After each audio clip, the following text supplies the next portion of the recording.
Bom dia. Bom dia a todas, bom dia a todos. Vamos iniciar a nossa celebração, nosso culto. Queria convidar você a fechar os seus olhos, se assim desejar, acalmar e aquietar sua mente, seu coração.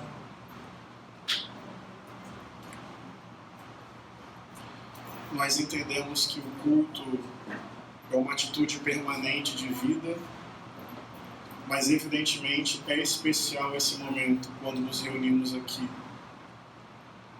Então vamos juntos dar esse sentido comunitário, criar essa atmosfera de culto, dispor nossa mente, nosso coração, cada louvor, cada leitura bíblica.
Eis-me aqui a te buscar.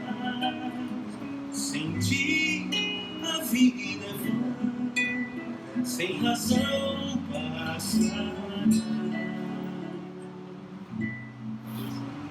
Madrugada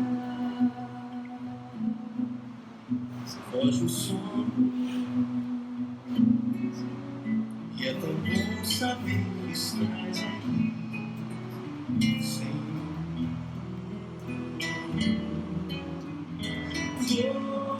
Doce mistério, o teu amor por mim. Nasce o sol, nasce a luz, nasce em mim.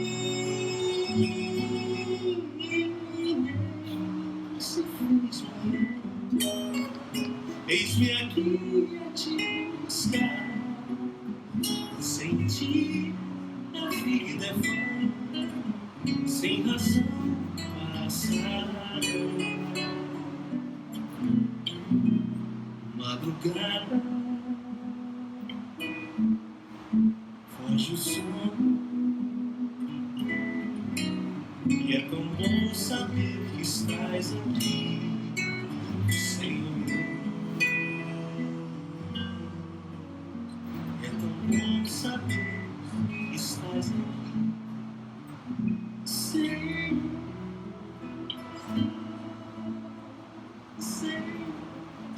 Deus, nós te louvamos e te agradecemos pela tua presença aqui em nosso meio, em nossas vidas.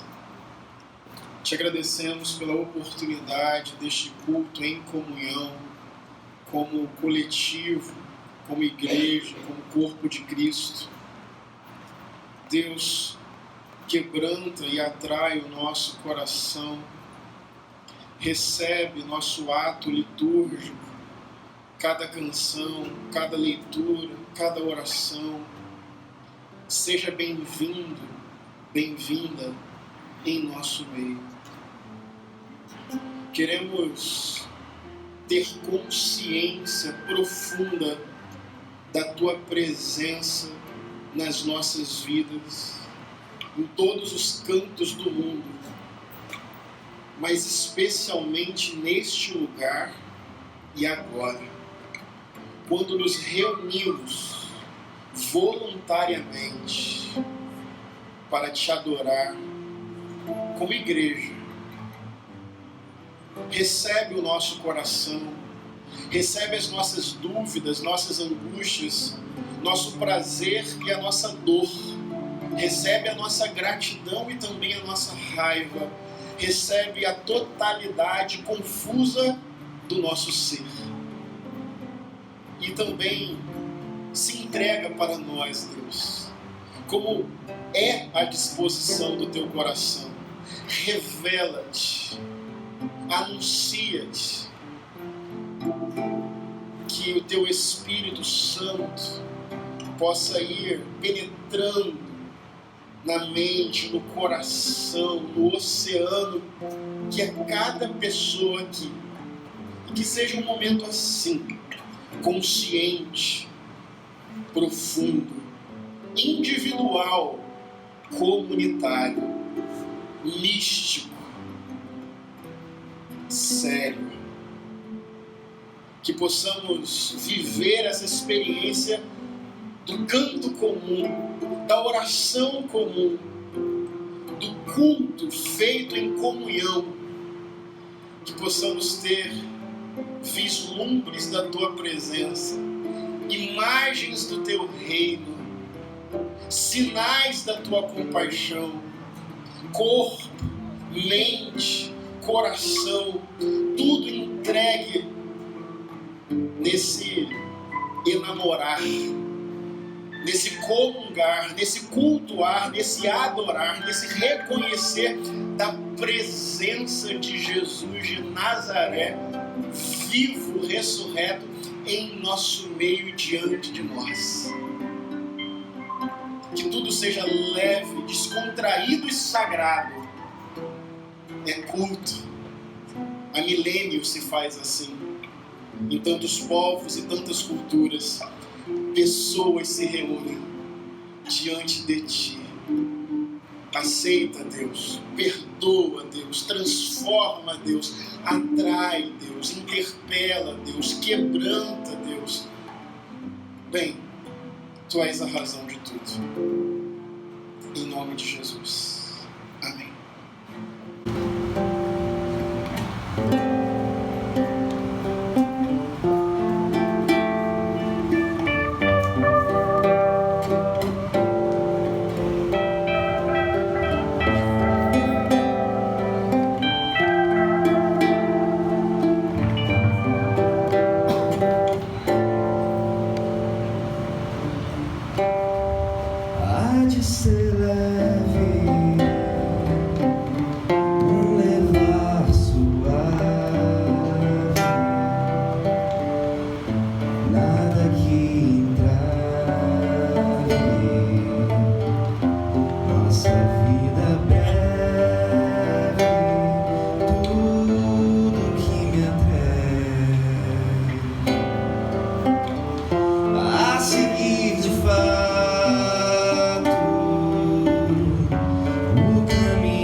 dia, gente.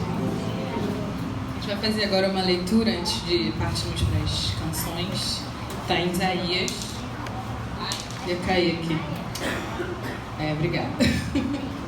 É que eu ia ler no celular, só que apareceu ali, então não vai precisar, né? Então vamos todo mundo acompanhar, porque a gente tem várias versões, né? Vamos ler junto? Eis o meu servo, a quem sustento, o meu escolhido, em quem tenho prazer. Porém nele o meu espírito, e ele trará justiça às nações. Não gritará, nem clamará, nem erguerá a voz nas ruas. Não quebrará o caniço rachado, e não apagará o pavio fumegante. Com fidelidade fará justiça. Não mostrará fraqueza, nem se deixará ferir, até que estabeleça a justiça sobre a terra. Em sua lei, as ilhas porão sua esperança. É o que diz Deus, o Senhor, aquele que criou e o estendeu, que espalhou a terra e tudo que dela procede, que dá fôlego aos seus moradores e vida aos que andam nela. Eu, o Senhor, o chamei em retidão. Segurarei firme a sua mão. Eu o guardarei e farei de você um mediador para o povo e uma luz para os gentios, para abrir os olhos aos cegos, para libertar da prisão os cativos e para livrar do calabouço os que habitam na escuridão. Eu sou o Senhor, esse é o meu nome. Não darei a outro a minha glória, nem as imagens ao meu louvor. Vejam, as profecias antigas aconteceram, e novas eu anuncio. Antes de surgirem, eu as declaro a vocês.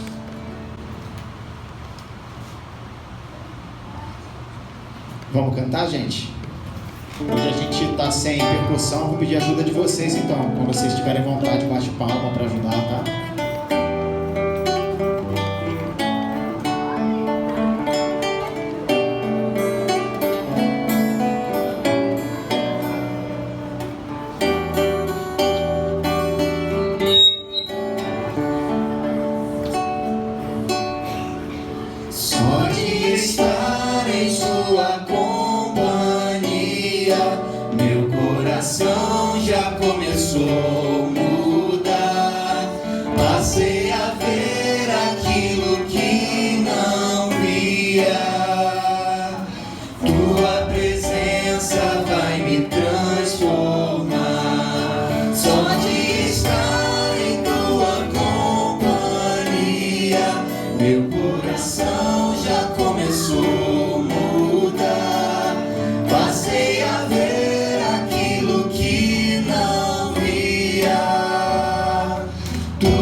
Tua presença vai me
Meu coração já começou a mudar. Passei a ver aquilo que não via. Tua presença vai me transformar.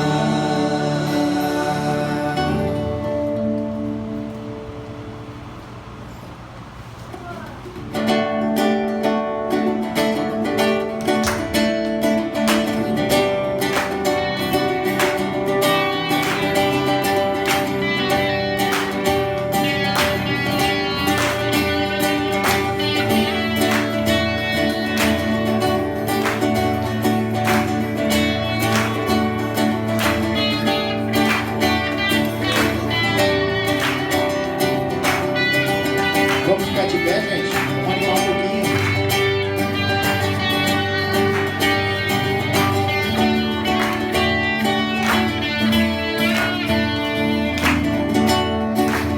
Tu és grande, ó Senhor, e digno de ser louvado. Grande é o teu poder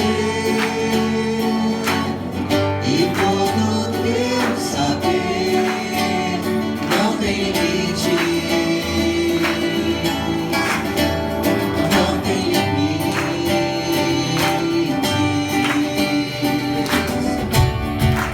Feito à imagem de ti, criado para louvar-te, homem ser mortal,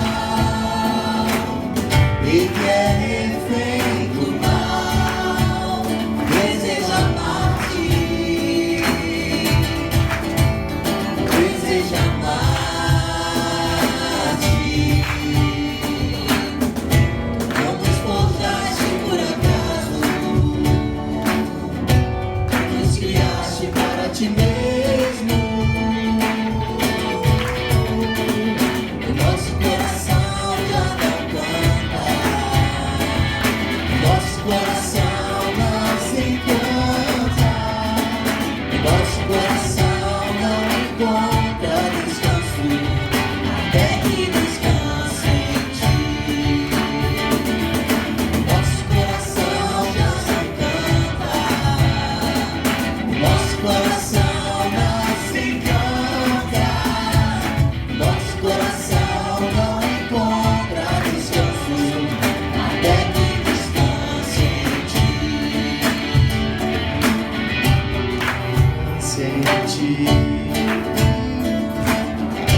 Descanse em ti.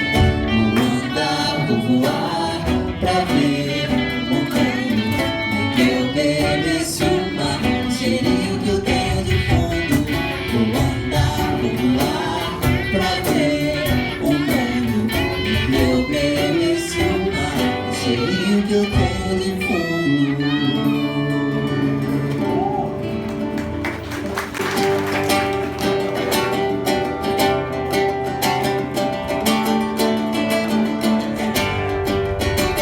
Agora solta a voz que esse é louvorzão, hein? Vamos lá. Vamos ver.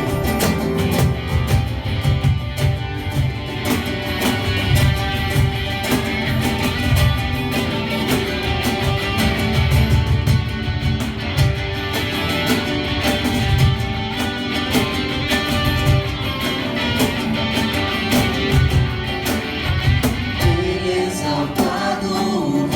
exaltado nos céus, eu louvarei. Ele exaltado pra sempre, exaltado seu nome.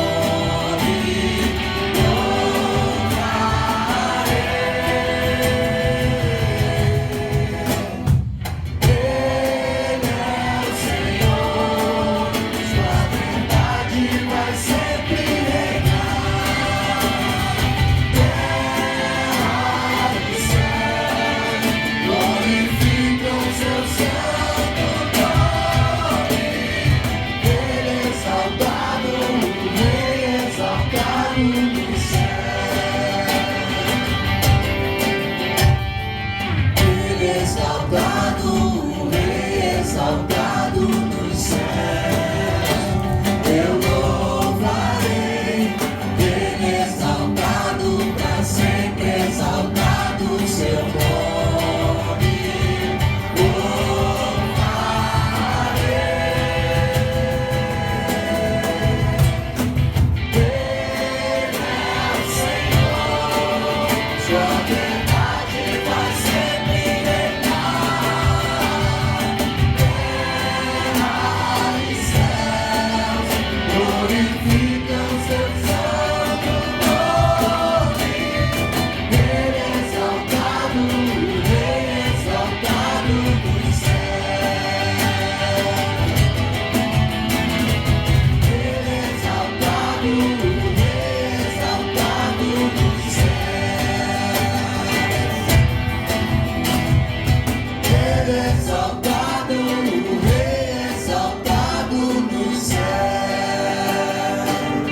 alturas do céu, nas alturas do céu, no mais profundo mar, no mais profundo mar, nos limites da nos terra, limites da terra, louvamos-te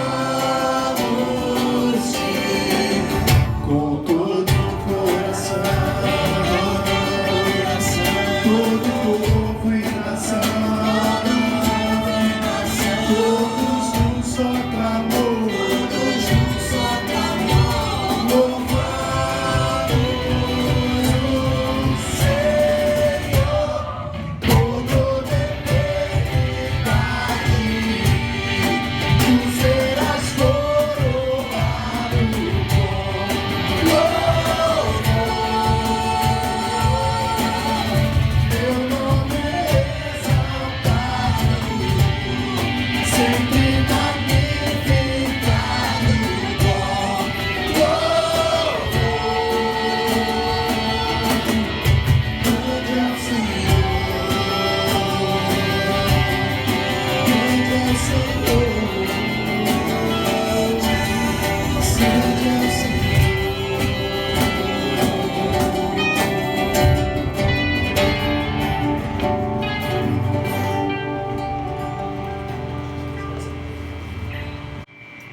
Podem sentar.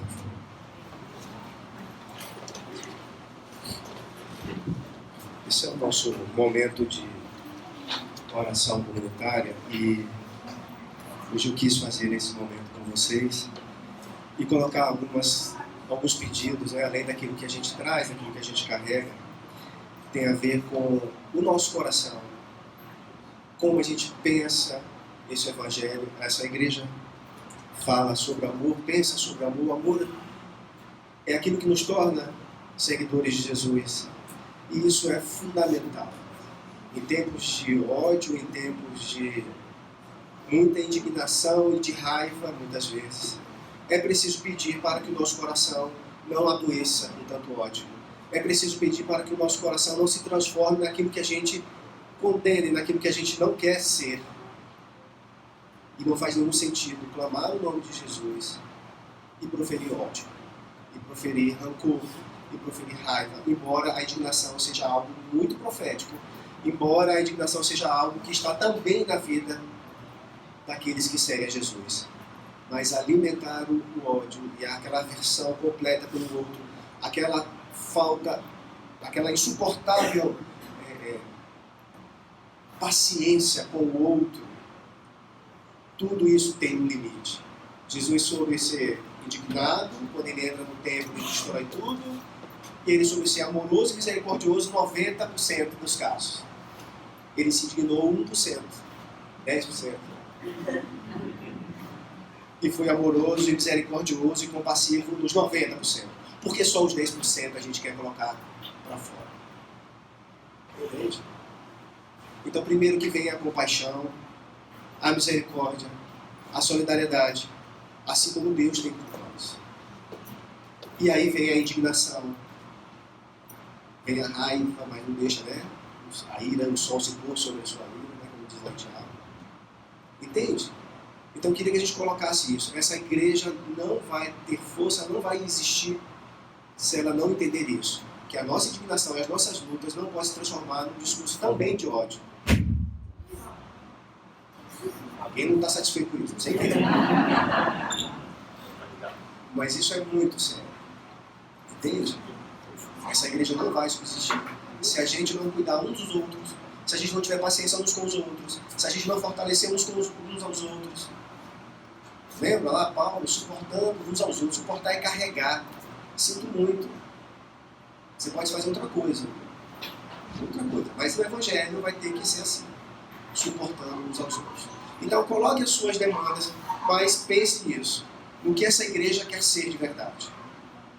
E como essa igreja quer se perceber e tratar uns aos outros. Tá bom? Então vamos orar. Amigos no início, no meio e no fim.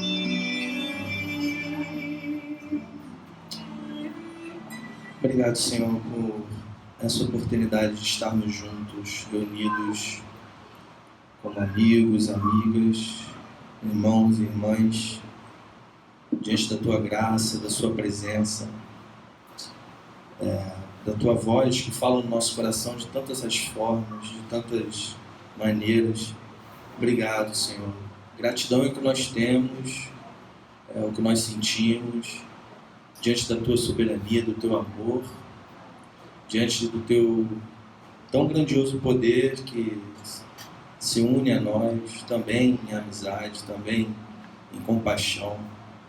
Obrigado, Pai, que essa linguagem do amor, que esse caminho do amor diante do ódio, diante da ira, ele prevaleça nos nossos dias e que a gente consiga colher esses frutos e apontar para o Senhor em todos os nossos caminhos onde a gente estiver.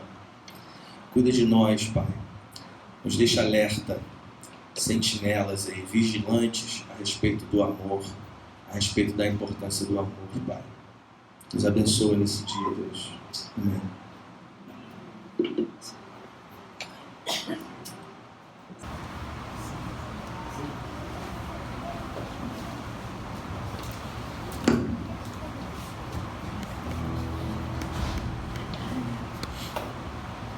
Nós vamos, nesse momento, celebrar a ceia do Senhor, a nossa Eucaristia.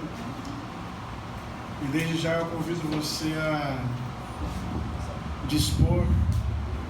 Obrigado. Melhorou? Vocês ouviram o que eu disse até agora?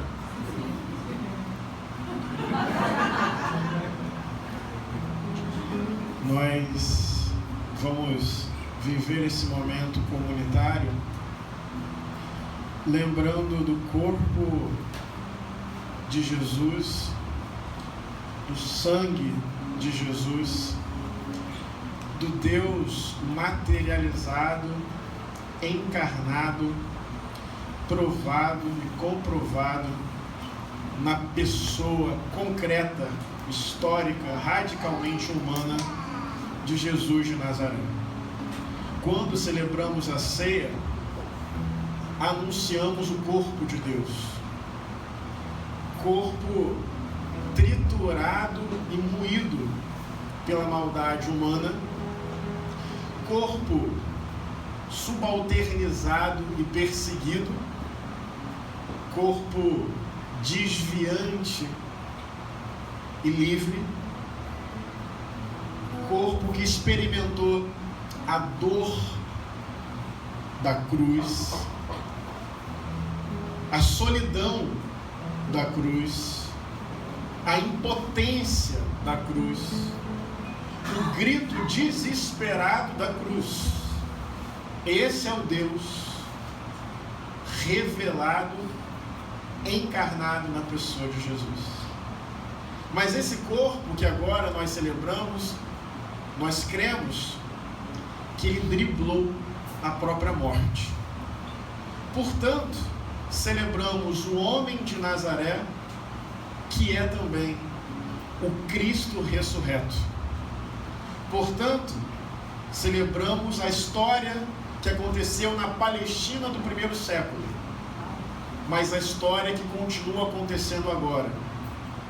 Porque esse corpo que nós celebramos e anunciamos, cremos que está aqui, presente e vivo em nosso meio. É um milagre, só acessado por uma aposta insana, que é a aposta da fé. Esse corpo é símbolo de justiça, de equidade, de superação de opressões. Esse corpo não é propriedade privada de ninguém, nem dos cristãos. Às vezes esse corpo é escondido nas igrejas, mas eventualmente se revela na Sapucaí.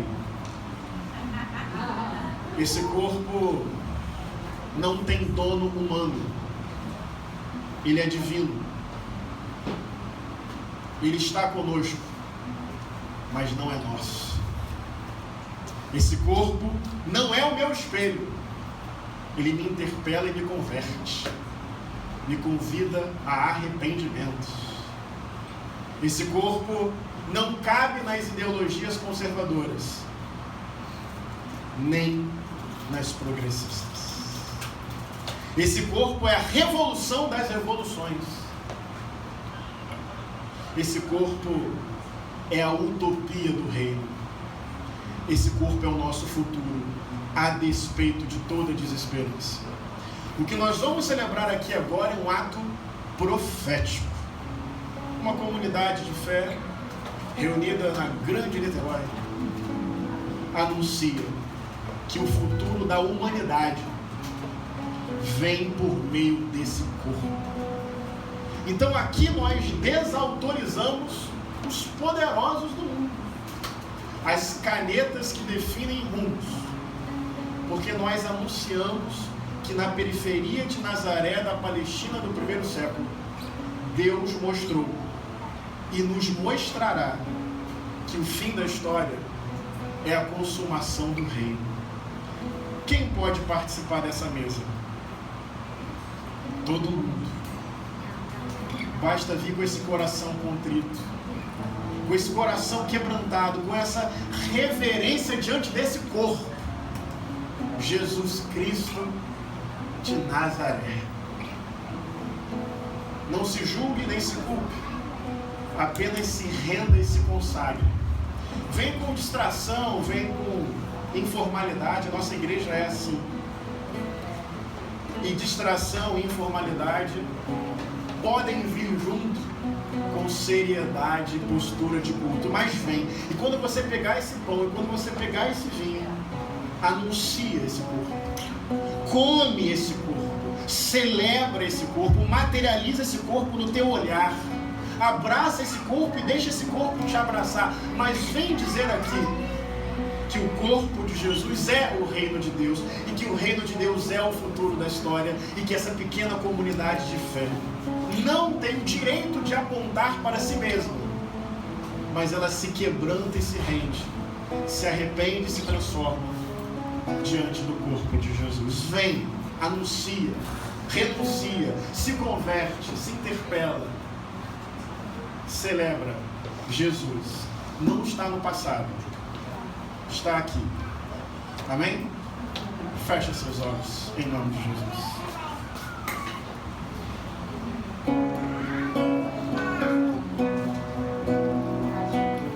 Deus, consagra este momento com teu Santo Espírito. Derrama sobre nós mais da tua presença. Agora, como há milênios, nós anunciamos a tua presença e a esperança do reino. O corpo crucificado, mas também ressurreto. O corpo oprimido e libertador de Jesus. Deus, agora nós anunciamos a utopia do reino, a mesa de irmãos e irmãs, o fim de toda a hierarquia, de toda a opressão. O reino em que os últimos serão os primeiros, os menores serão os maiores. O tapete vermelho é para o oprimido, agora liberto, passar. O status é o serviço, a glória é o amor, a regra é o perdão. Anunciamos o fim da vingança, da intolerância, da discriminação, do ódio, do preconceito. O fim da acumulação de riqueza, terra e propriedade. Nós anunciamos a conversão do nosso próprio coração, o quebrantamento da nossa alma, o perdão que recebemos dos nossos pecados, das nossas carências, das nossas faltas, das nossas rupturas e das nossas quedas. Mas agora, no milagre da Eucaristia, de alguma forma o futuro vem visitar o presente. O reino é anunciado, a história é recontada, porque cremos e só cremos que vamos anunciar aquele que está vivo e que guarda o futuro da história no próprio coração. Deus, a mesa é tua e obrigado pela honra de podermos participar do início e do fim da opressão e o anúncio do teu reino eterno. Amém. Todos e todas são bem-vindos e bem-vindas à mesa da conversa.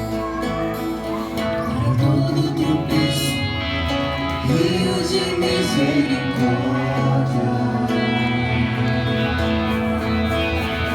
Para o frio do silêncio, sons de calor e vida. Para todo tropeço, rios de misericórdia.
Tem lugares aqui na frente, se alguém quiser sentar, tem 2 lugares. Fiquem à vontade. Bem, eu queria falar com vocês nesta manhã sobre aceitar Jesus. É o título da reflexão que eu quero compartilhar com vocês nesta manhã. Aceitar Jesus. Mas antes, queria convidar você a reconhecer comigo, mais uma vez, que Deus está aqui. Deus está aqui, tão certo quanto ar que eu respiro, tão certo como a manhã que se levanta, tão certo como eu te falo e podes me ouvir. Mais uma vez, vamos. Deus está aqui, aleluia, tão certo como aqui eu respiro, tão certo como a manhã que se levanta, tão certo como eu te falo e podes me ouvir. Certo como eu te falo e podes me ouvir. Amém? O pastor Bruno Oliveira, da Igreja Cristã em Ipanema, uma igreja parceira e amiga nossa, ele tem uma história muito curiosa do concílio dele, aquele momento em que o seminarista é sabatinado, entre parênteses, humilhado, para ter uma aprovação e se tornar pastor. É um momento, no mínimo, muito curioso. Gidel jamais seria aprovado. Mas perguntaram para o pastor Bruno quem é Deus. Ele muito rapidamente e objetivamente disse que Deus é onisciente, onipresente, onipotente, um espírito de amor que guarda, dirige e guia todas as coisas. Então veio aquele sentimento coletivo de aprovação, até que um dos pastores que ali estava presente disse: você respondeu muito rápido e muito mecanicamente. Você realmente acredita nisso? O Bruno então olhou para esse pastor e disse: mais ou menos. É muito difícil definir Deus. Eu posso dizer coisas a respeito de Deus, e uma das melhores que já ouvi, essa história do Bruno, não foi de um teólogo protestante, foi de um poeta católico chamado Fernando Pessoa, que ele diz que Deus é um grande intervalo, mas entre que e o que? Entre o que digo e o que calo. Deus agiu, ele foi aprovado, não sabemos exatamente como, mas gosto dessa perspectiva.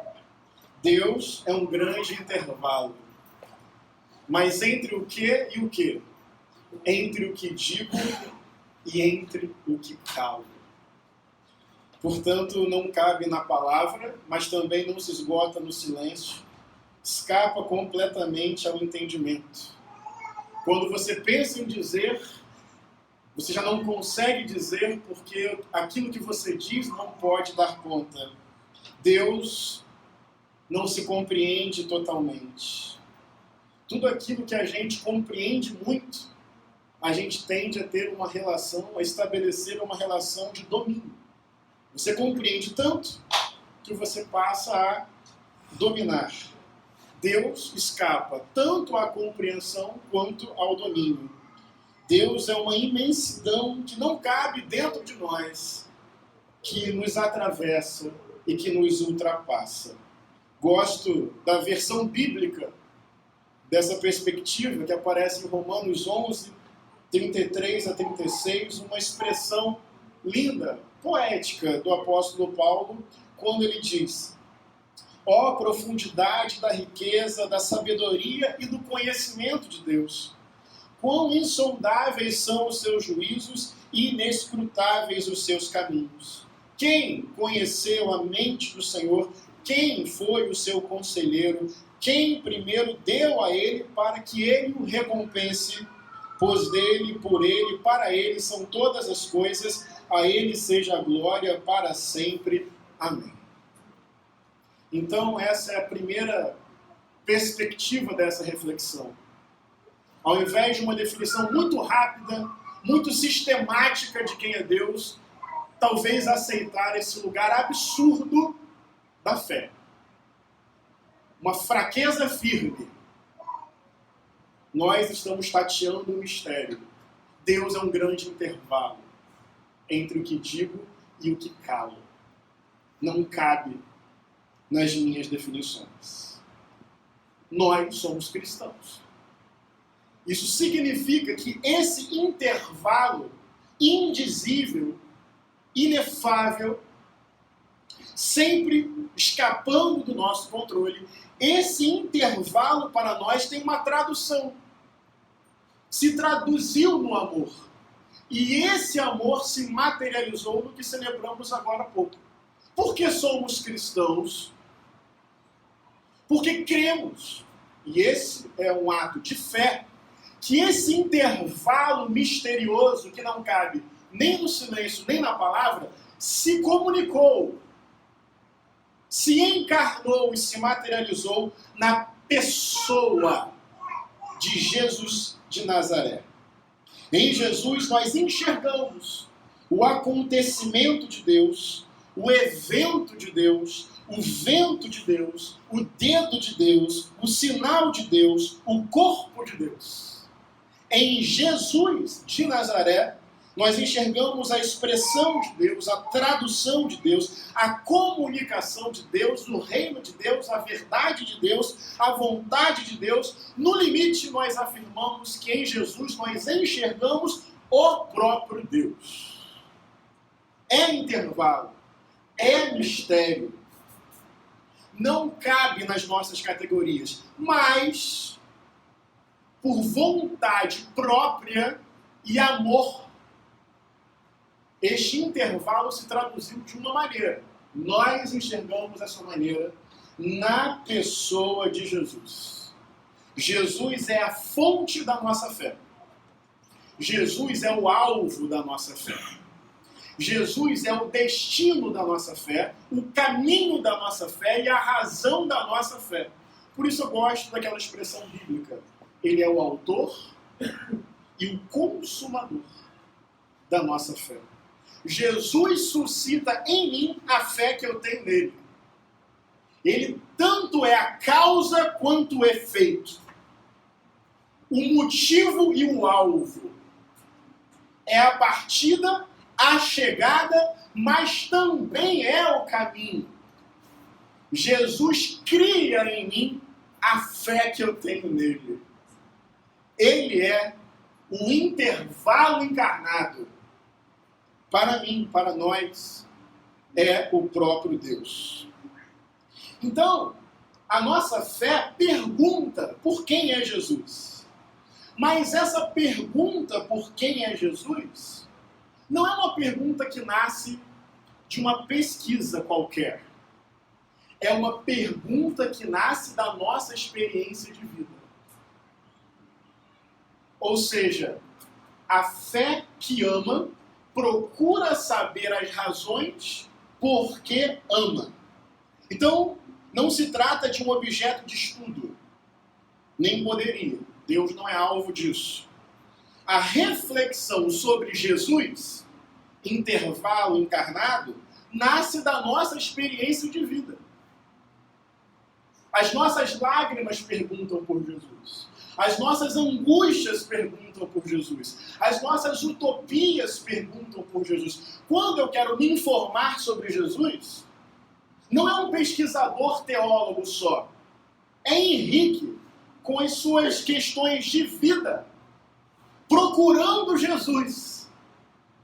Então a nossa reflexão como igreja tem estudo, tem pesquisa, mas não é mera especulação. Não tem aqui neutralidade na busca por conhecimento. Tem uma paixão que nos leva a perguntar. Talvez tenha uma dor que nos leve a perguntar. Algumas pessoas sabem, essa semana minha filhinha de 2 anos quebrou a perna. Foi correr, escorregou. E pegar uma filhinha no colo, com um choro indecifrável, é a minha experiência de dor desta semana perguntando por quem? Por Jesus. E isso te leva a 1000 lugares no mundo. Maria recebeu afeto, amor, carinho, voltou a rir antes de mim, está me consolando todo esse tempo. Mas eu confesso que a experiência de Maria, Chico, me levou a muitas outras crianças por aí. Que talvez diante de uma excepcionalidade dessa, não tivessem acesso ao que Maria teve. E tudo isso se traduz numa experiência de vida que eu não consigo deixar Jesus de fora. Então eu estou querendo dizer que a nossa reflexão sobre Jesus não parte de um lugar apenas de pesquisa e observação. Nós somos apaixonados. Nós estamos envolvidos. Jesus nos leva a perguntar por Ele. Jesus nos leva a perguntar por Ele. Isso nos leva a duas afirmações. Até aí vocês estão acompanhando? Se não tivessem, diriam?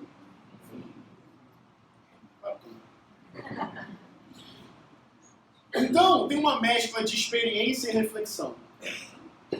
A experiência, que é essa paixão, se não for acompanhada de reflexão, pode ser catarse e levar para qualquer lugar. Concorda? Se é só experiência, se é só paixão, olha, isso pode produzir muita vida e pode produzir muita morte. Então é experiência, mas experiência isolada de reflexão não tem conteúdo, não tem rumo. Na minha singela impressão, a gente vive um fenômeno religioso de massas no Brasil de uma experiência com rumos perigosos. Se deixar só na emoção, essa emoção pode salvar ou desejar a morte. Pode produzir paz ou colocar um Messias com arma na mão. Por outro lado, reflexão sem experiência é a morte da fé. É possível. É só fechar a igreja e abrir um centro de estudos teológicos sobre Jesus. É inclusive honesto e legítimo. Mas se perde o balbuciar da alma, também fica num lugar que não produz. Portanto, experiência sem reflexão pode não ter rumo, reflexão sem experiência perde amor. Aqui eu lembro dos discípulos de Emaús. Conhecem essa história? Contada em Lucas 24. Os dois discípulos estão muito tristes. Jesus acabou de ser preso, torturado e executado. Então, os discípulos e as discípulas estão se dispersando, voltando para casa, tristes, confusos.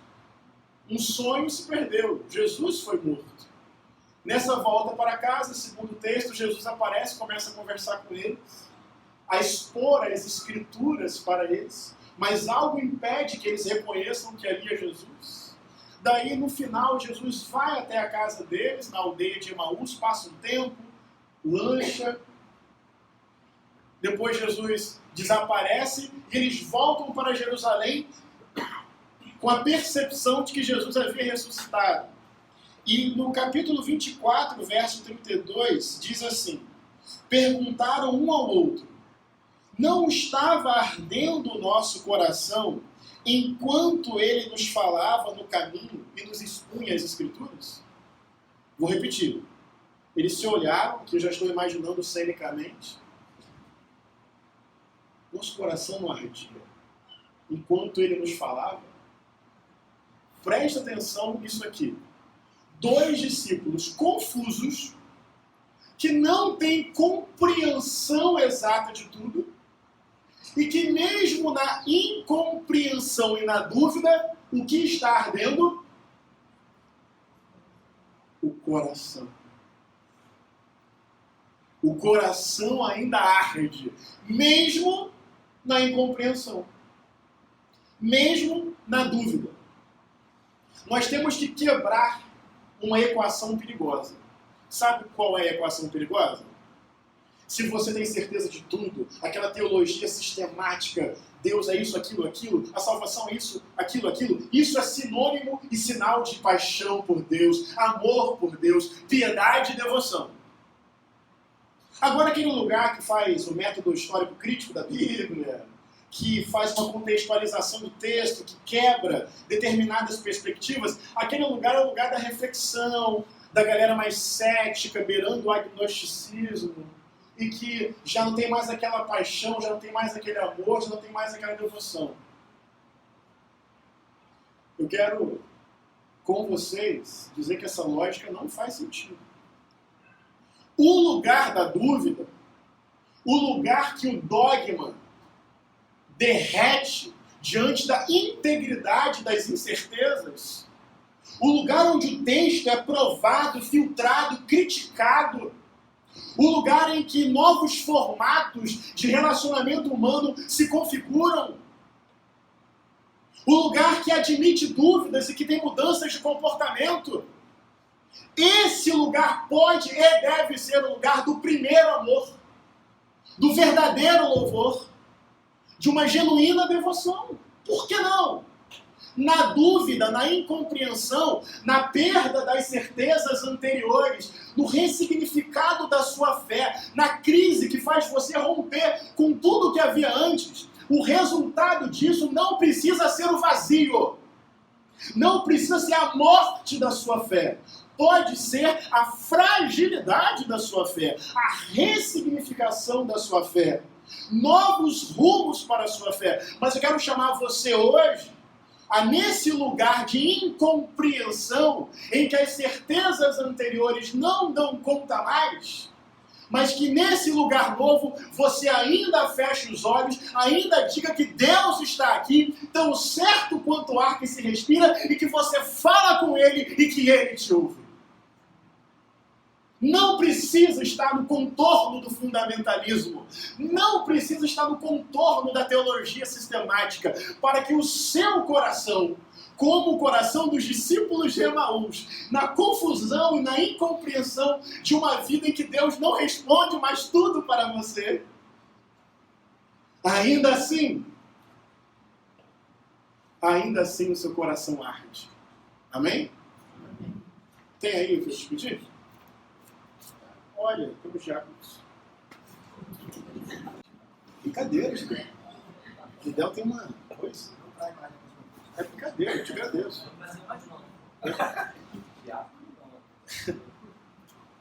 Separei aqui uma poesia. Rubem Alves. Conhece? Quem não conhece, quando a gente for no Reino dos Céus, ele vai estar lá. Já está, né? Há um tempo, já foi. Olha o que diz Rubem Alves. Ele parafraseia o texto do profeta Abacuque. Embora a seca seque fontes e rios, e os campos fiquem esturricados, e o gado morra de sede e fome, e as queimadas devorem os pastos, e os machados transformem as florestas verdes em desertos áridos, e os palácios estejam cheios de corrupção, a despeito disso, minha alegria continuará a florir, e farei poemas diante do impossível. Esse é o convite que eu queria fazer para vocês nesta manhã. Ainda que a caminhada seja mais de dúvida do que de certeza, ainda que a fé esteja na incompreensão mais do que na compreensão, que a sua alma ainda produza poemas diante do impossível, ou que o seu coração possa bater mais forte na presença de Jesus. Amém? Mas aí temos uma questão importante. Eu estou falando dessa experiência. A sua experiência que pergunta por quem é Jesus. Uma reflexão sobre Jesus que nasce da experiência da vida. A questão que se coloca é: se a nossa experiência é fonte de relacionamento com Deus, então tudo é válido? Porque o que eu falei até aqui impõe essa questão, não acho? Ou nós temos uma experiência padrão? Não. O que eu disse até aqui é que a nossa experiência de vida é fonte de relacionamento com Deus e de busca por Jesus. Mas isso gera uma questão. As experiências são múltiplas. Toda experiência se autolegitima. Então vamos lá. Aqueles que usavam o nome de Jesus para legitimar a escravidão estavam tão certos quanto aqueles que usavam o nome de Jesus para lutar contra ela? São experiências diferentes a partir de lugares diferentes. Se a experiência é fonte única de relacionamento com Deus, então toda experiência produz a sua própria legitimidade. Só estamos falando de diferentes olhares sobre Jesus por causa de diferentes experiências de vida. E tudo é legítimo e válido do ponto de vista da teologia cristã. Esse silêncio significa o quê? Ah, uma resposta? Não, acaba aqui, vou orar agora. Oremos. Não tem resposta exatamente, está em caminhos. Por quê? Embora a experiência seja genuína, ela não é um valor absoluto. Entra uma questão importante para essa igreja. Nós temos um parâmetro. Aqui entra a importância do testemunho bíblico. Sim. Vou citar James Cone, um teólogo visceral e apaixonado, que é referência na teologia negra norte-americana, que hoje também já desfruta da presença direta e objetiva de Jesus. James Cone diz, Chico, a autoridade da Bíblia para a cristologia, para a nossa compreensão de Jesus, não está na sua condição objetiva de palavra literal de Deus. Ao contrário, é encontrada em seu poder para apontar aquele que o povo tem encontrado na luta histórica pela liberdade. Através da leitura das Escrituras, o povo não apenas ouve outras histórias acerca de Jesus, que o capacitam a ir além de sua particularidade histórica, mas através da fé, fruto da graça divina, eles são tirados do presente e levados ao passado, e então são empurrados de volta para dentro de sua história contemporânea com o poder divino de transformar o contexto sociopolítico. Explico. O que James Cone está dizendo? A nossa experiência passa por um teste. O testemunho bíblico.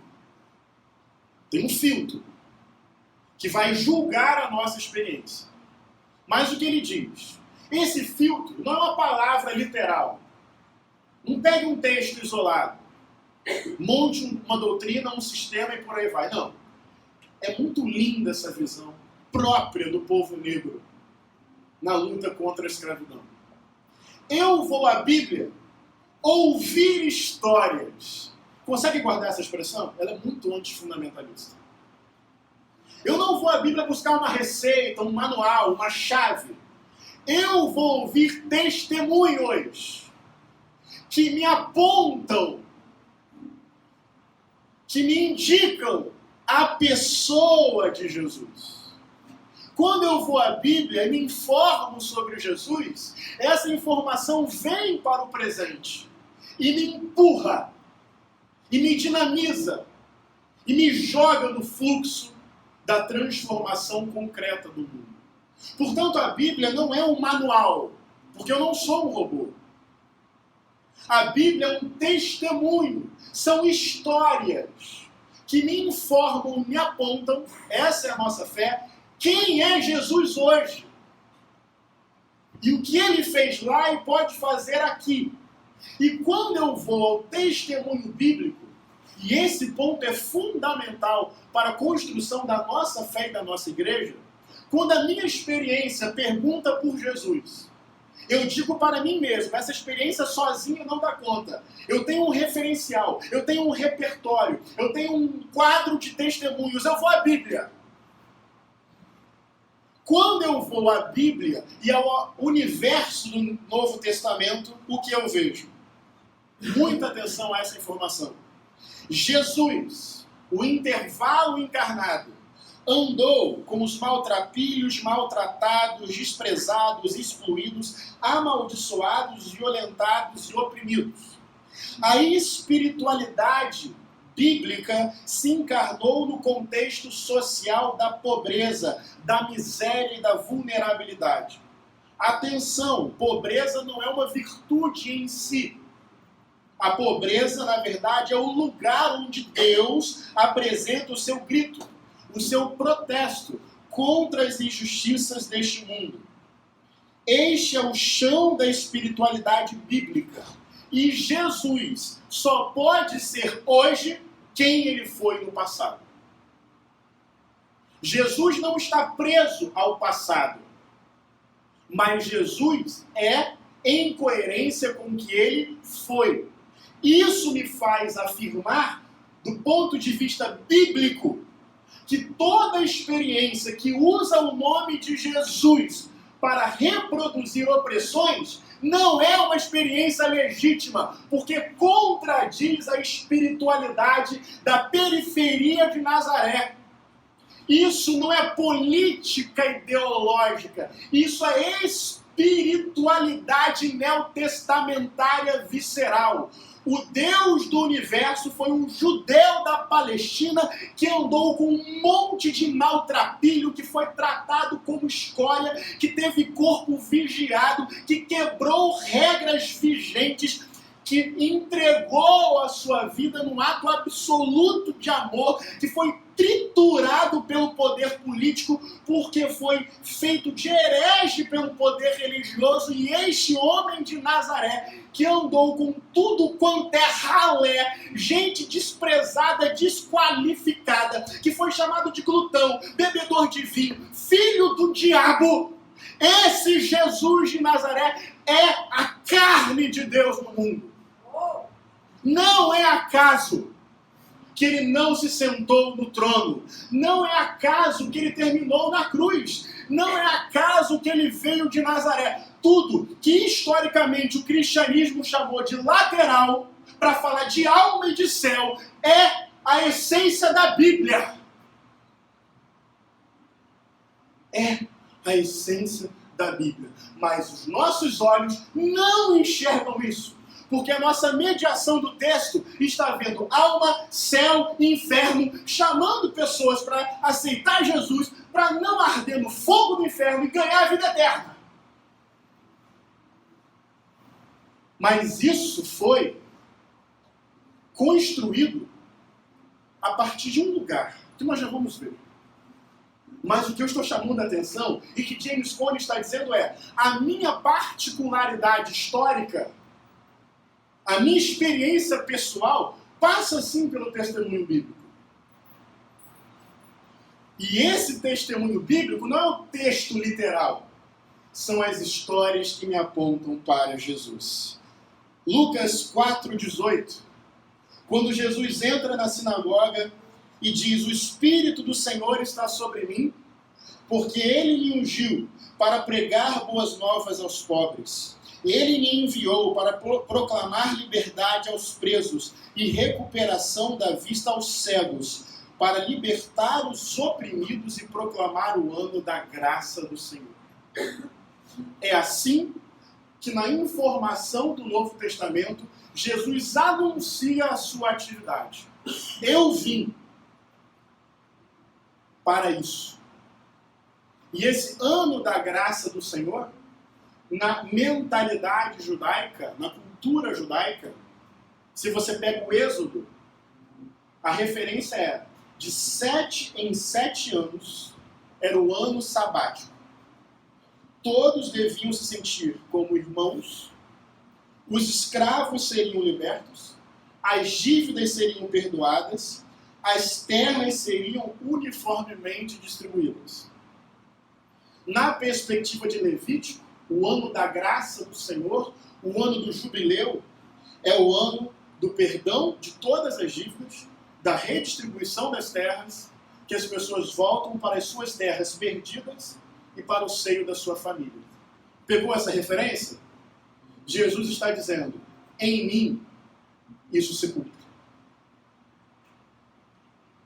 o ano da graça do Senhor, Jesus diz: eu vim fazer isso.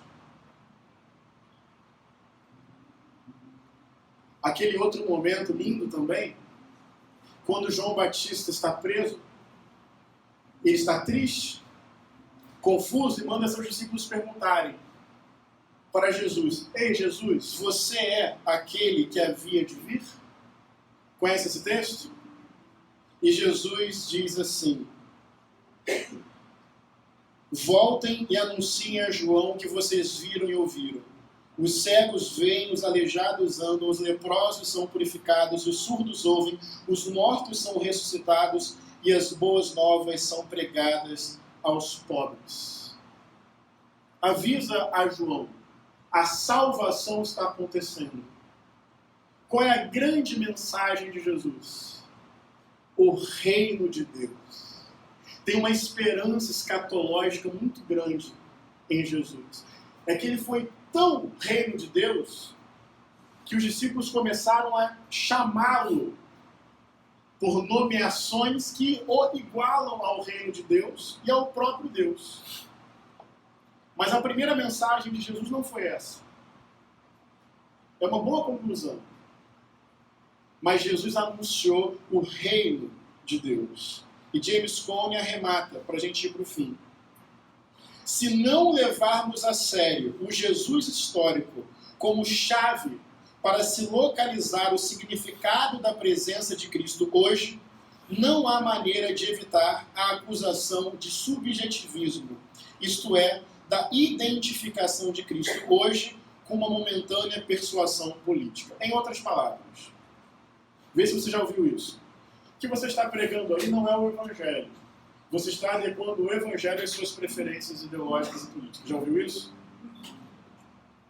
O que James Cone está dizendo, Chico? Só tem uma maneira de dizer o seguinte: isso não é uma particularidade minha. Isso não é uma experiência minha. O que ele está dizendo, isso é muito bonito. Só tem uma defesa diante dessa acusação. A defesa é: olha para Jesus de Nazaré. Olha para Jesus de Nazaré. Por isso que o título da mensagem, vocês lembram? Aceitar Jesus. A defesa e ao mesmo tempo a reflexão que temos que fazer é: a minha experiência que pergunta por Jesus tem a ver com o Jesus testemunhado no universo do Novo Testamento? E aqui não é literalismo. Essa mensagem precisa ser bem compreendida. Mas as histórias contadas por aqueles maltrapilhos falam de quem? Como Jesus entrou em Jerusalém montado em cima de quê? De um jumentinho. Com quem ele andou? Por quais lugares ele transitou? Quais as pessoas que ele abraçou, cheirou, beijou, tocou? A defesa é essa. Jesus de Nazaré qualifica e julga a nossa experiência. E Jesus de Nazaré, informado pelo testemunho bíblico, é aquele que proclama o ano da graça do Senhor. Portanto, aquilo que a nossa mente foi treinada como assistência que a igreja presta às pessoas com vulnerabilidade social, um ministério, isso é visceral no Evangelho. O que foi feito de colateral, quase que casuístico, olha, ganha almas para Jesus. Se der tempo, produz justiça. O que foi feito de periférico é a mensagem. E essa justiça, atenção, não é justiça no sentido humano. Lembra que eu falei no início? Não cabe nas ideologias conservadoras, não cabe nas ideologias progressistas. Porque é uma mudança tão profunda que não é só de estrutura, não. Política, econômica e social. É uma mudança tão global e cósmica que, evidentemente, tem que passar primeiro por onde? pelo meu coração. Por isso é espiritual e global, universal e cósmico, pessoal e social. Ainda James Cone, isso eu acho genial. Quantos sabem o que é o Concílio de Nicéia? Já ouviram falar? Concílio feito no século IV, reunião de bispos.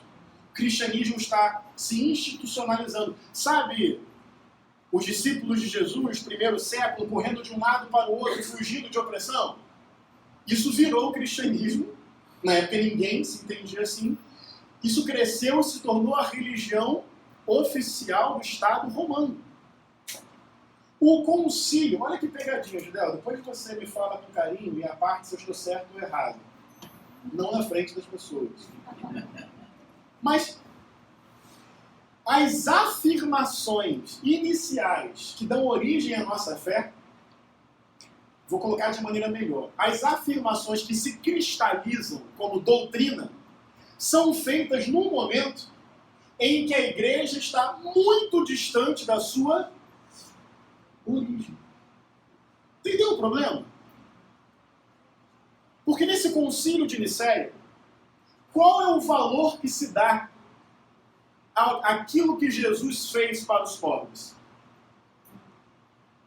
Qual o valor que se dá à dimensão histórica e concreta dessa esperança escatológica de Deus mudando o mundo, o reino? Qual a importância que se dá? Quase nenhuma. E por que não se dá? Porque a igreja é a religião do Estado. Aquela esperança contra poder, aquela esperança messiânica da intervenção de Deus, a visão de Jesus como emancipador do povo oprimido, isso, a formulação oficial da nossa fé descarta isso. Mas por que descarta isso? Porque a experiência do momento não é mais a experiência da cruz, mas de quem crucifica.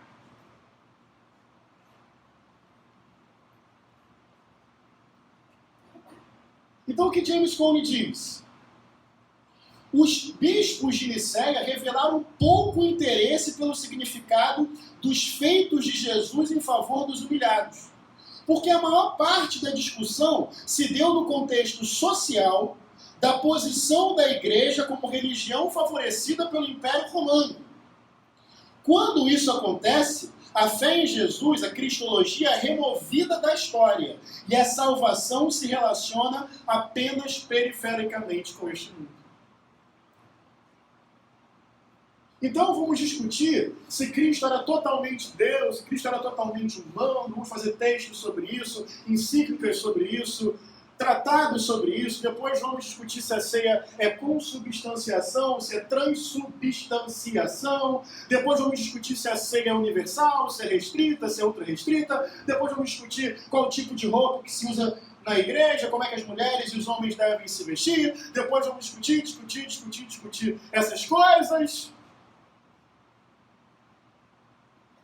Enquanto o mundo urge, enquanto os corpos clamam, a gente discute e briga por nossas questões doutrinárias e eclesiásticas. Porque o chão da história que a revelação se deu foi totalmente esquecido. E então salvação pode ser céu, inferno e alma. Já não precisa mais ter a ver com a sinalização histórica do reino de Deus. Nós somos o reino, nós somos o Império Romano. Cheguei ao final. Bem, atenção aqui. Tudo que eu falei até agora, essa é aquela mensagem que caminha mesmo para o final. Explico. Tem mensagem que você prega que, sei lá, você vai vendo importância igual em tudo que você vai dizendo. Essa mensagem, enquanto eu pensava, orava e refletia, eu percebi que ela caminhava para um final que eu julgo mais importante do que tudo que disse até agora. Você que estava dormindo, dá aquela chacoalhada. Porque eu quero terminar dizendo o seguinte. O mistério da fé é que para nós esse Jesus de Nazaré, testemunho bíblico, histórias que aquele povo contou, esse Jesus ressuscitou. Essa ressurreição significa que Jesus foi muito mais que um homem que enfrentou a ordem e por isso foi executado. Até aí tudo bem?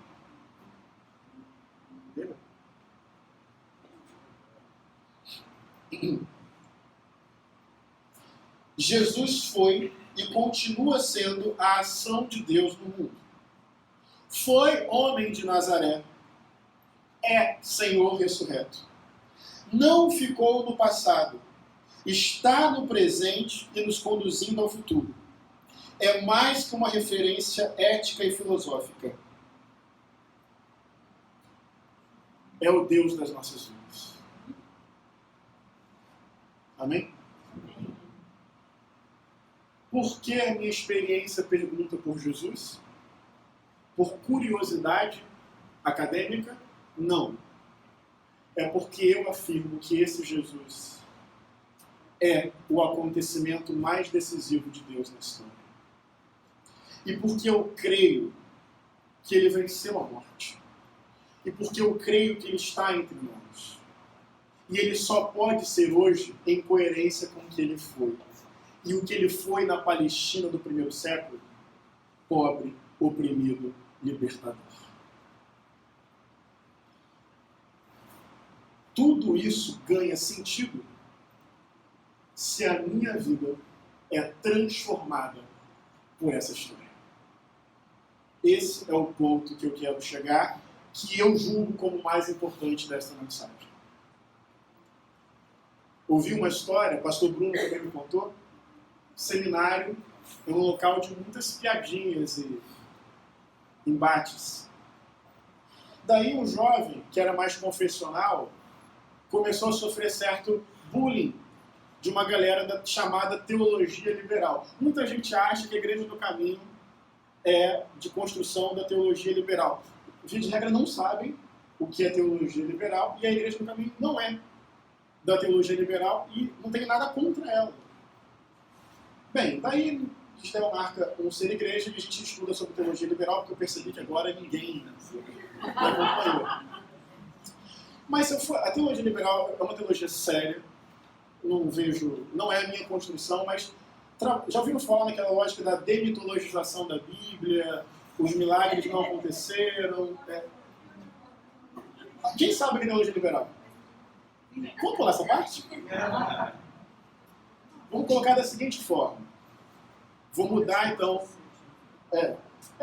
Uma lógica, o Judeu deu uma definição mais objetiva. Uma lógica mais científica para a fé. É porque eu não quero definir muito, desrespeitando teólogos sérios que são dessa perspectiva. Mas chegaram para esse jovem mais confessional no seminário, Dalton, e começaram a zoar assim: você realmente acredita que Jesus transformou água em vinho? Que isso, cara? Não, é sério, você acredita que Jesus transformou água em vinho? A sua fé precisa realmente disso? Daí esse jovem respondeu, e atenção à resposta dele, ouçam de maneira poética. Se Jesus transformou água em vinho, eu não sei. Mas a cachaça lá de casa agora é leite para os meus filhos.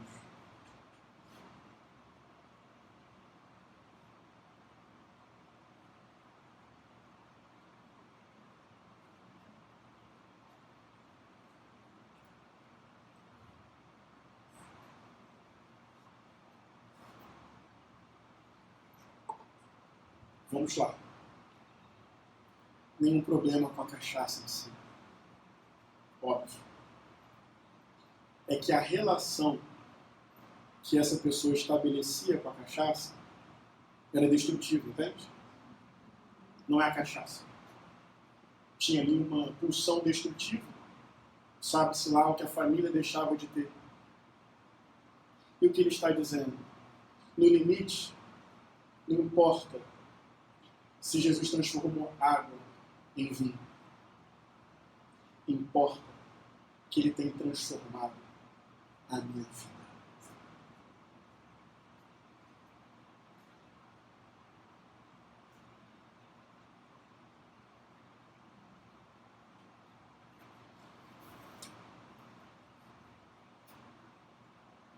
E eu peço a Deus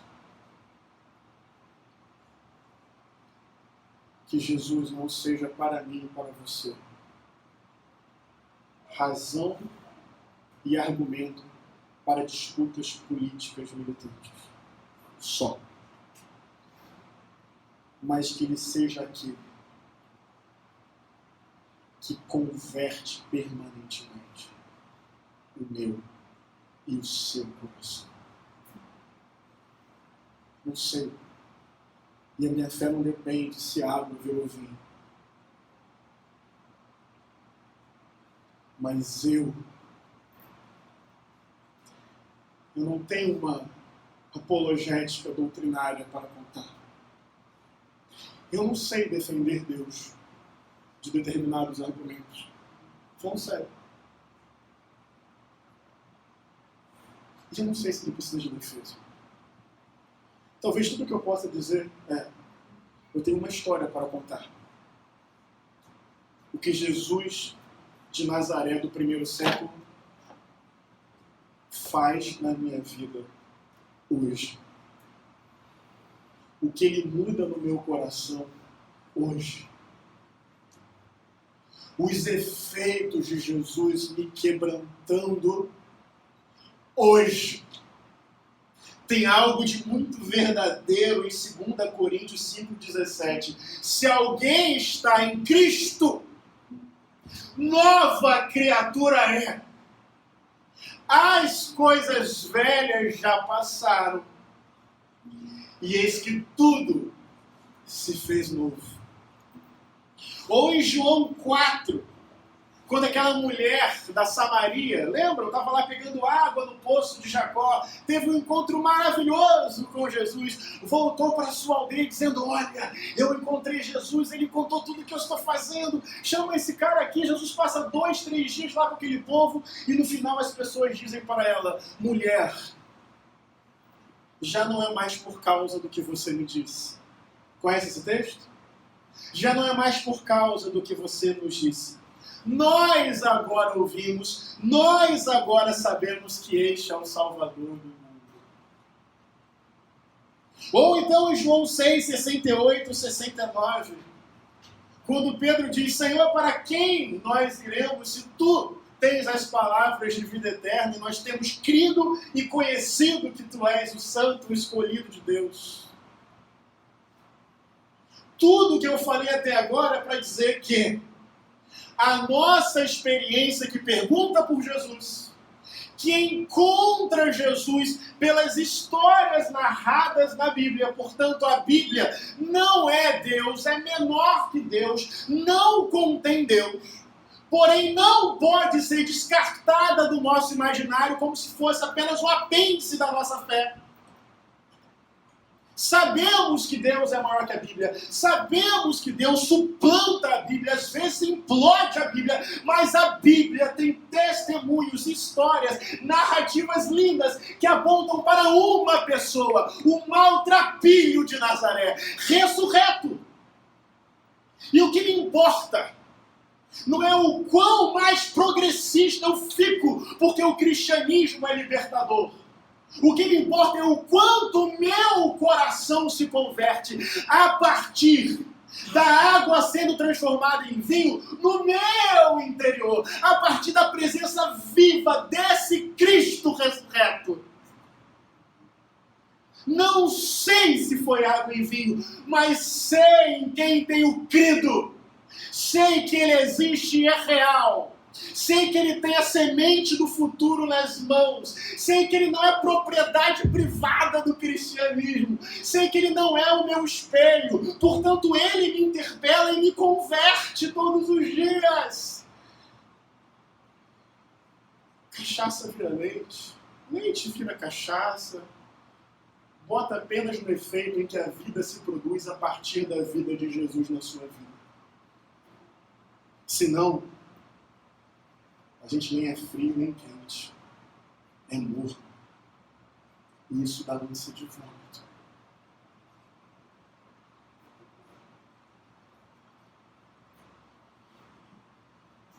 Termino com Leonardo Boff. Conhece Leonardo Boff?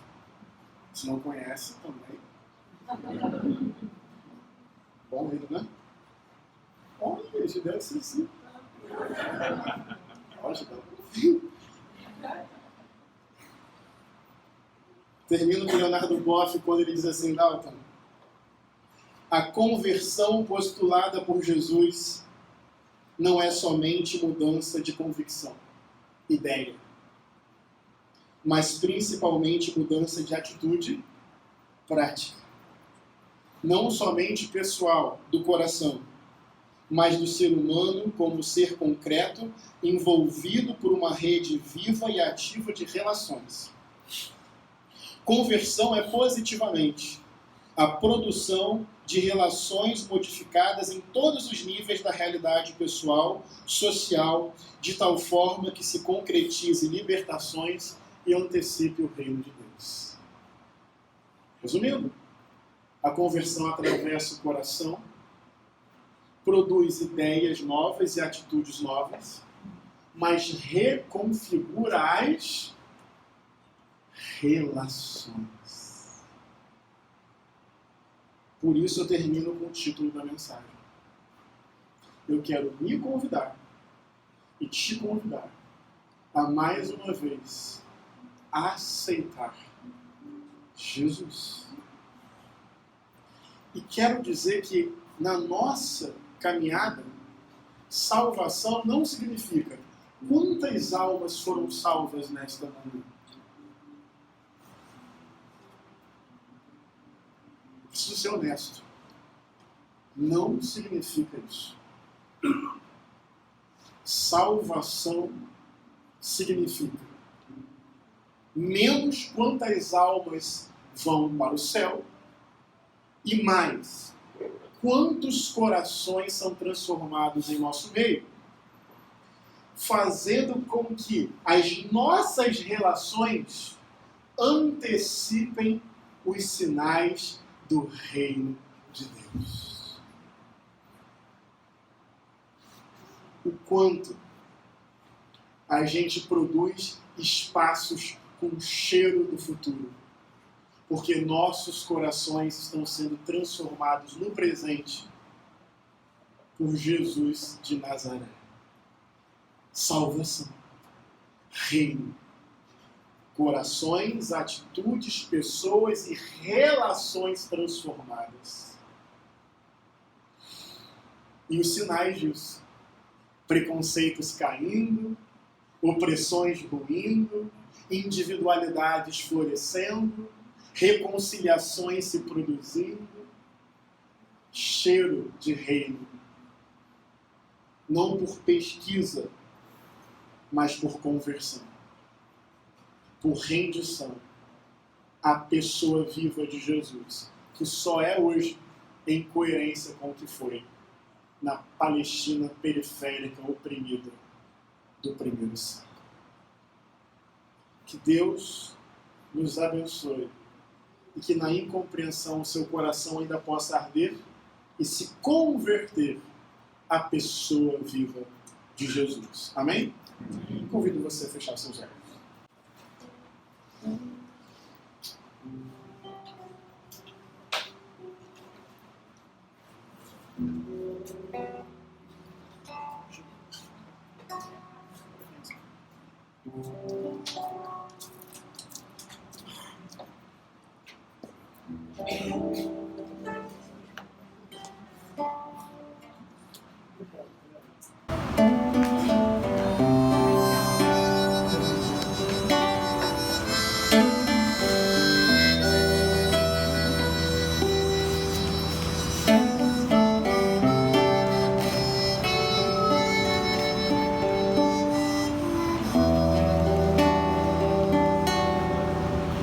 Como descrever,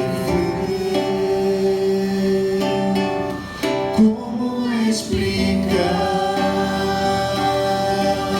o amor que vai de leste a oeste e nunca mais vai terminar.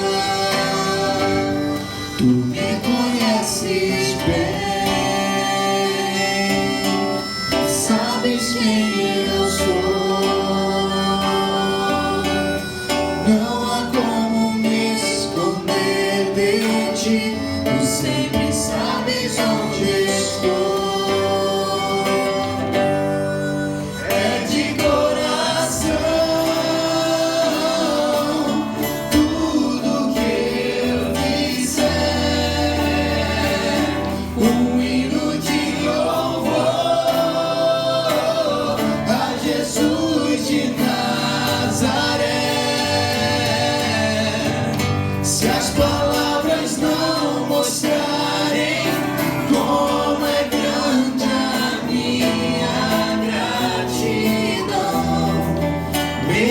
assim, Senhor, receba o meu louvor, é de coração. Não vou esquecer, não vou esquecer o amor que tu me revelaste ali pra me resgatar. Tu me conheces bem, sabes quem eu sou. Não há como me esconder de ti, tu sempre sabes onde estou. É de coração, tudo que eu fizer, um hino de louvor a Jesus de Nazaré. Se as palavras não mostrarem como é grande a minha gratidão, mesmo assim, Senhor, receba o meu louvor, é de coração, é de coração.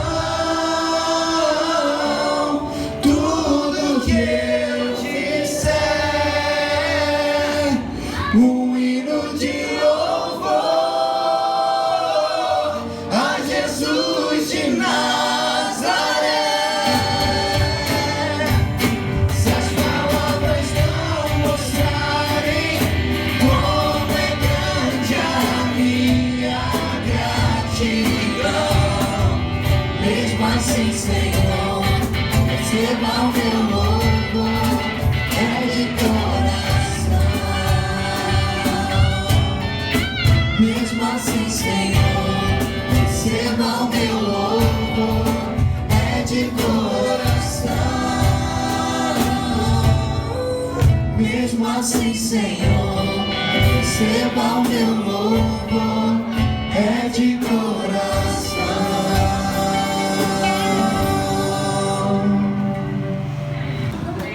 Sobre o pré-vestibular, eu não estou na coordenação, mas posso dizer que acho que as inscrições já foram encerradas, já para esse ano.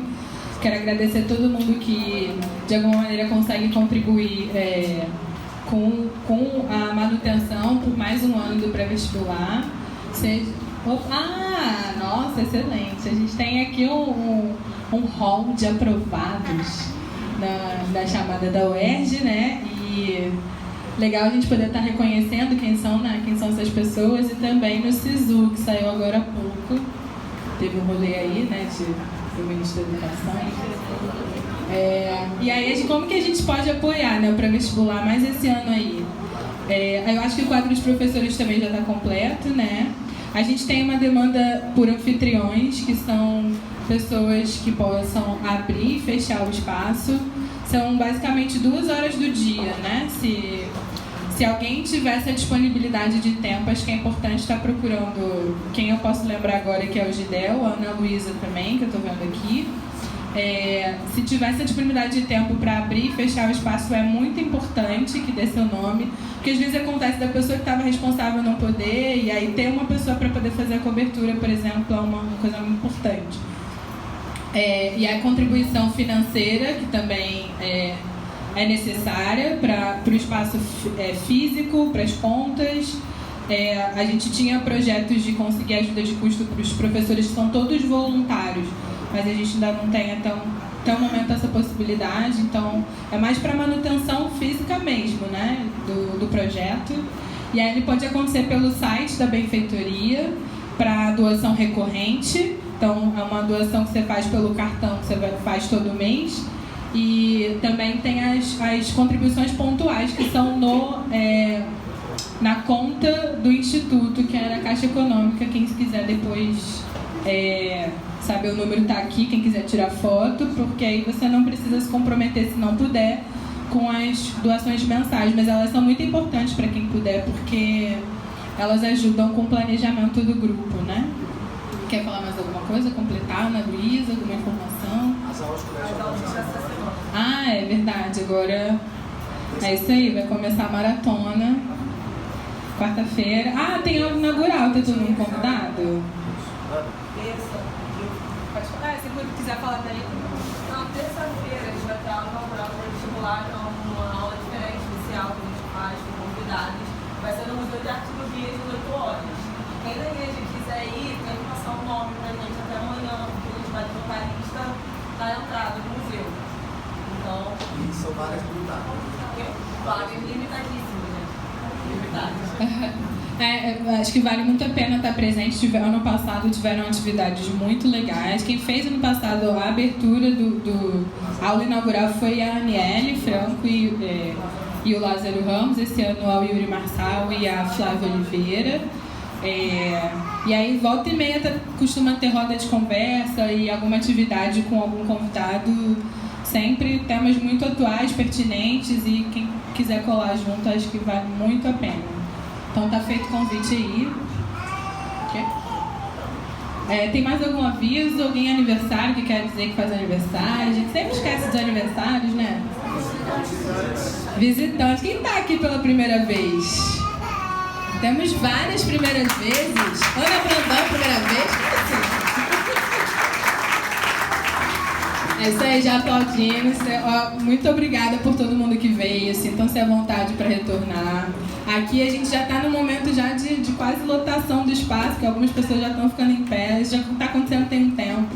E aí isso fala um pouco da nossa demanda, já desde o ano passado, que é a busca de um espaço fixo. E aí, no caso, a nossa procura, a nossa proposta é no Rio de Janeiro.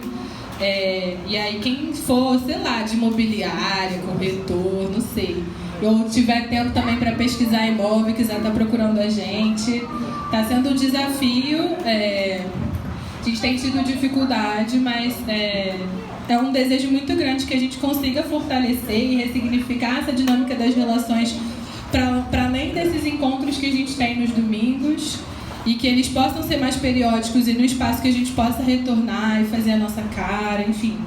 E a gente tem esse desejo, né, coordenação, colegiado, a diretoria, e também vários dos membros, né, têm essa expectativa de que a gente consiga fortalecer nosso convívio, nossa convivência comunitária. E acho que esse espaço fixo, ele de alguma maneira vai dar conta disso, né? Tende a dar conta disso. Então quem puder estar ajudando também, souber de algum imóvel, passar na rua, vi algum lugar para alugar e tal, pode estar passando também, a gente também passando as informações de qual que é a ideia para esse imóvel, enfim, é isso. Site, Facebook, Instagram, a gente atualiza direto, obrigada Elias. Quem quiser também eu acho que é uma coisa importante que a gente não conversou antes, mas eu queria falar. Quem tiver essa pegada de comunicação, mídias e tal, acho que a gente a gente precisa elaborar melhor um pouco como que a gente, né, produz conteúdo e também divulga as nossas atividades. Quem for dessa área aí das mídias, da comunicação e afins, por favor, podem me procurar. Eu não sou, mas eu vou encaminhar para quem é. Então, é isso. Mais alguém quer fazer algum aviso? Não? Henrique, queria te chamar aqui na frente pra gente estar encerrando com uma oração, tudo bem? Vamos ficar de pé? Deus, nos leve em paz para nossas casas, nossos destinos. Revela-te a nós a cada dia. Ganha nosso coração para a Tua vontade. Perdoa os nossos pecados. Sonda-nos, molda-nos. Converte nossa vida à pessoa de Jesus. Consola, por favor, aqueles e aquelas que estão tristes, com o coração apertado. Tu és o Deus do mundo. Tu és o Deus de cada pessoa também na sua singularidade. A tua salvação é global, mas é também pessoal. E eu te peço que cada pessoa aqui volte no embalo da tua graça, no carinho do teu Espírito, no conselho da tua palavra. Deus, nos dê a graça neste ano de sermos uma comunidade de fé que dá um sinal do teu reino, e que a tua salvação venha sobre nós, individual e coletivamente, e aguardamos a tua volta para que o mundo inteiro se renda de vez à beleza tão leve, tão linda da tua vontade. Em nome de Jesus. Amém. Obrigada, gente. Bom domingo para todo mundo. Até a próxima. Você não esperava esse final, né?